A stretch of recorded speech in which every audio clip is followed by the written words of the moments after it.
நீதிமன்ற அடுத்த தலைமை நீதிபதி நடைமுறைகளை தொடங்கிய மத்திய அரசு.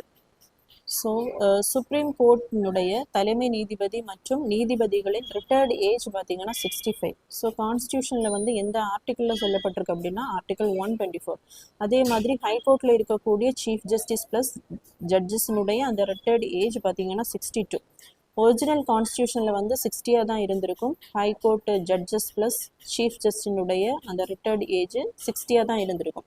15th கான்ஸ்டியூஷனல் அமெண்ட்மெண்ட் படி 1963 தான் அதை 62 என்ன பண்ணியிருப்பாங்கன்னா இன்க்ரீஸ் பண்ணியிருப்பாங்க.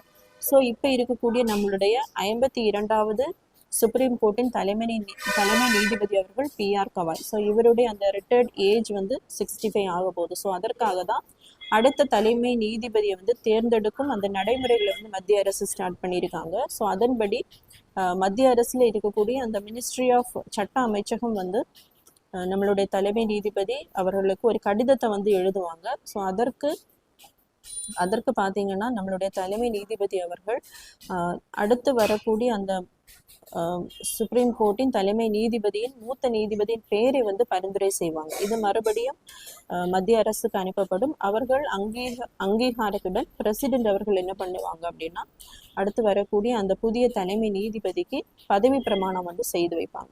ஸோ அடுத்த 53வது வரக்கூடிய நம்மளுடைய நாட்டின் தலைமை நீதிபதி யார் அப்படின்னா நீதிபதி சூரியகாந்த். ஸோ இவர் வந்து பல்வேறு சிறப்புமிக்க உத்தரவு வந்து பிறப்பிச்சிருக்காரு. அதுல ஒண்ணு பாத்தீங்கன்னா உச்ச நீதிமன்ற வழக்குரைஞர் சங்கம் உள்பட அனைத்து வழக்குரைஞர் சங்கங்களிலும் 1/3 இடம் பெண்களுக்கு ஒதுக்கப்பட வேண்டும் அப்படிங்கிற வரலாற்று சிறப்புமிக்க உத்தரவு வந்து இவர் வந்து பிறப்பிச்சிருக்காரு.